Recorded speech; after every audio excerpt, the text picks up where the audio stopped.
Chapter 5, problem number 8. Here we go. The question says, show that the acceleration of a block going down an incline with friction is g sine theta minus mu cosine theta. Remember, mu is the coefficient of kinetic friction. Let's start off with a free body diagram. So what forces are acting on our block? I'm going to redraw the block over here. So again, we think about what long-range forces are acting on the block. And there's only one long-range force we're going to deal with, and that's the gravitational force, which pulls straight down. Okay, now we can look at what's touching the block. And that's only one thing, the ramp. But the ramp can exert two different kinds of forces. It can exert a normal force perpendicular to the surface, and it can exert a frictional force parallel to the surface. So I'm going to go ahead and kind of sketch that surface right here so that we can draw normal and parallel. So the normal force would be this way, and this is where people make a lot of mistakes, right? The normal force is perpendicular to the surface, not necessarily up. It's only up if the surface is flat. The frictional force opposes the direction of motion. So in this case, I assume the block sliding down the plane. I'm going to do a bonus and do up at the end. But let's look at the block sliding down the plane, which means that the friction would be pushing up the plane. It wants to slow things down. So let's call that F static. I'm going to call it like that. Okay, we have our free body diagram. We have all the forces acting on the object. The next thing that we need to do before using Newton's second law is to choose our x and y axis. Now, you could pick x-axis, y-axis, and you're completely allowed to do that. That's a legal move. It's just not a very wise move, and sometimes it's bad. It's good to do things that are not wise, but I'm going to do things that are wise because I'm wise, right? So we have this. We want to write this. F net x is mass times acceleration in the x direction. F net y is mass times acceleration in the y direction. Now, if I pick my axis so that one of these accelerations is 0, I'm going to make my life easier. This block, if it's sliding down and accelerating this way, if I pick this is my x direction and this is my y direction, the acceleration in the y direction is 0. So that's going to be 0. It's going to make the problem easier to do. So let's do that.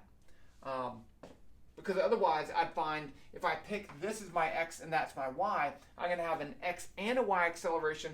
I'm going to need to take the Pythagorean theorem and find the magnitude this way, and I don't want to do that. I don't want to deal with x and y acceleration. Let's just do one. Okay, let's start with this equation right here.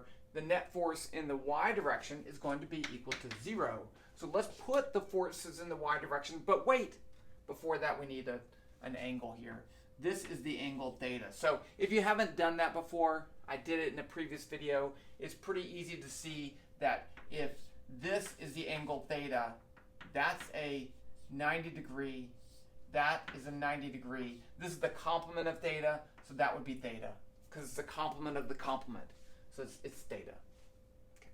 And then here, this is my y component of the gravitational force, and that's my x component of the gravitational force. And so yes, we can have a y component and an x component of gravity because we don't have our x and y axis in the vertical case. So that's fine.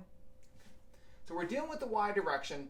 This is my y component of the gravitational force. The hypotenuse of this right triangle is mg, and so that's the adjacent side. So my y component is going to be mg cosine theta. And then I have my normal force in the y direction. So I get n minus mg cosine theta equals 0.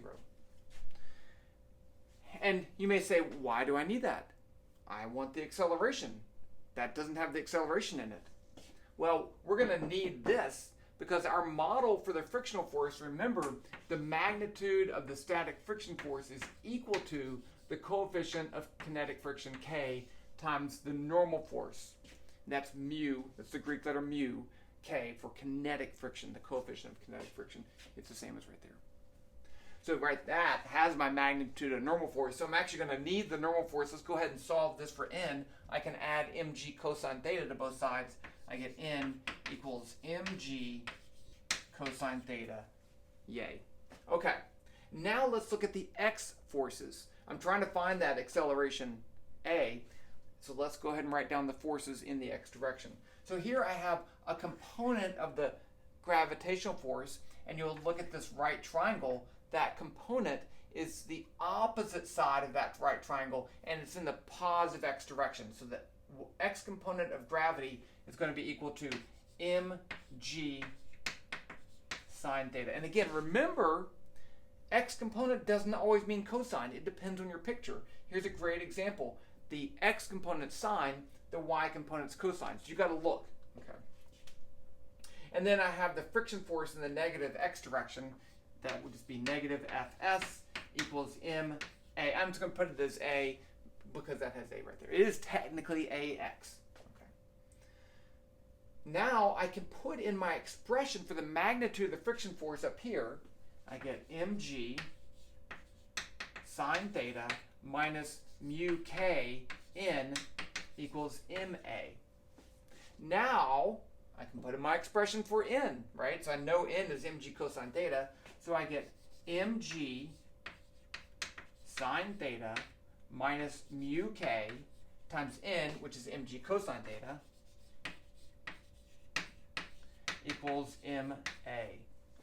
I'm pretty much done, but let's continue it all the way. So the first thing I'm going to do is divide both sides by m, and the m cancels, so that's nice. Let's put the rest up here with the magic of the deleter. So now I have this equation right here. I'm going to factor out a g. So I get g, then I have left over a sine theta, and then I have a minus mu k cosine theta equals a. Done. It's supposed to give me, there we go, thumbs up. Okay. I'm using QuickTime, so it does that. It's kind of fun. Okay. Now, I told you that we could find the acceleration of a block going up the incline. Imagine I take that block and I give it a push, and so it's going up the incline. What would change in this problem? Well, let's go back to the free body diagram. I'll put it right here. I'm going to draw it small so I don't have to erase stuff. No, I'm going to erase this. This is fine. So I still have the gravitational force, mg. I still have the normal force, n. But now if the block's moving up the incline, then the friction force is going to be this way. And again, I can pick my x and y axis like that. So in terms of the y direction, nothing changed. I still have this. That's still true. In terms of the x direction, I still have mg sine theta, but now I have the friction forces in the positive x direction. And that's going to be positive down here, and then that's going to be positive down there. So this is down. A up the incline would be g sine theta plus mu k cosine theta. And so it's actually kind of cool, right? Because going up the incline has a greater magnitude of acceleration than going down. Because going up the incline, the component of gravity and friction are in the same direction. Going down the incline, they're in opposite directions. So you'd have different accelerations going up and down with friction. And that's kind of cool. Okay, there you go. Let's try something else. Good job. There we go. See balloons. It's just dumb and fun, and I like to do dumb stuff. Okay, that's that problem.